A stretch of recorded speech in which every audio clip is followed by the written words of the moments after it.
বৃষ্টির দিনের বিকেলে কিন্তু গরম গরম কিছু খেতে ইচ্ছে করে। তো সেক্ষেত্রে আপনারা কিন্তু এরকম একটি চিকেন ফ্রাই তৈরি করে নিতে পারেন খুব সহজে। আর চিকেন ফ্রাইয়ের সাথে আমি কিন্তু আজকে খুব মজার একটি সস তৈরি করব, যা চিকেন ফ্রাই দিয়ে খেতে কিন্তু অনেক বেশি ভালো লাগে। তো এখানে আমি নিয়েছি 6 পিস চিকেন। এর মধ্যে দিয়ে দিচ্ছি কালো গোলমরিচের গুঁড়া, রেগুলার লাল মরিচের গুঁড়াটা এখানে অ্যাড করেছি। দিয়ে দিচ্ছি এখানে আদা গুঁড়া এবং রসুন গুঁড়া। আদা রসুন গুঁড়ার পরিবর্তে আপনারা এখানে আদা রসুন বাটাটাও অ্যাড করতে পারেন। পরিমাণ মতো অ্যাড করছি এখানে লবণ। আর সবগুলো উপকরণের সাথে মাংসগুলোকে খুব ভালোভাবে মাখিয়ে নিতে হবে, যেন মাংসের গায়ে মশলাটা খুব ভালোভাবে লেগে যায়। হাতে একটু সময় নিয়ে একটু ভালো করে মাখিয়ে নিতে হবে। আমি কিন্তু খুব ভালো করে মাখিয়ে নিচ্ছি যেন মাংসের সাথে মশলাটা খুব ভালোভাবে লেগে যায়। তো একটা পর্যায়ে খুব ভালোভাবে মেখে নেওয়া হয়ে গেছে। তো ওই পর্যায়ে এখানে আমি 30 মিনিটের জন্য রেস্টে রেখে দেব।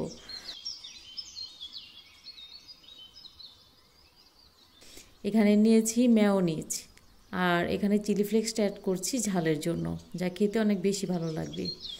আর নিয়ে নিচ্ছি টমেটো কেচাপ। টমেটো কেচাপটা দিয়ে দেওয়ার পর খুব ভালো করে সবগুলো উপকরণ একটু মিক্স করে নিতে হবে। এই সসটা দিয়ে কিন্তু যে কোনো চিকেন ফ্রাই বা যে কোনো ভাজা পোড়া খেতে কিন্তু অনেক ভালো হবে খেতে। তো এরই মাঝে আমার কিন্তু সসটা রেডি হয়ে গেছে। তো এই পর্যায়ে যে আগে থেকে আমি চিকেনটা ম্যারিনেট করে রেখে দিয়েছিলাম, ওই চিকেনের মধ্যে এখানে অ্যাড করছি একটি ডিম। আর এখানে অ্যাড করেছি ময়দা 1.5 টেবিল চামচ।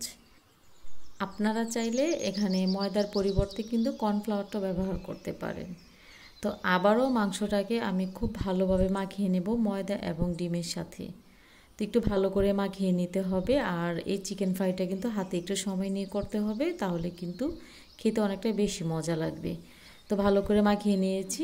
আর মাখিয়ে নেওয়ার পর অন্য একটি প্যানে দিয়ে দিচ্ছি বাটার। আর বাটারটা গলে আসা পর্যন্ত অপেক্ষা করছিলাম।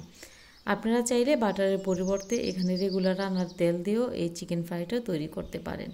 তবে বাটার দিয়ে তৈরি করলে আমার কাছে মনে হয় একটু বেশি ভালো লাগে খেতে। তো চিকেনগুলো এখানে এক এক করে দিয়ে দিচ্ছি। আর এই চিকেনগুলোকে উল্টে পাল্টে ভাজতে হবে। তো চিকেনটা যখন এক পাশ হয়ে গেছে, তো ওই পর্যায়ে এখন একটু উল্টিয়ে দিচ্ছি। আর চুলার আঁচটা কিন্তু আমি মিডিয়াম লোতে রেখেছি। আর মিডিয়াম লোতে রেখে কিন্তু এখন চিকেনটা ফ্রাই করব। তো এর মাঝে একটু চেপে চেপে দিতে হবে। আর চেপে চেপে দিয়ে একটু ভালো করে ফ্রাই করে নিতে হবে।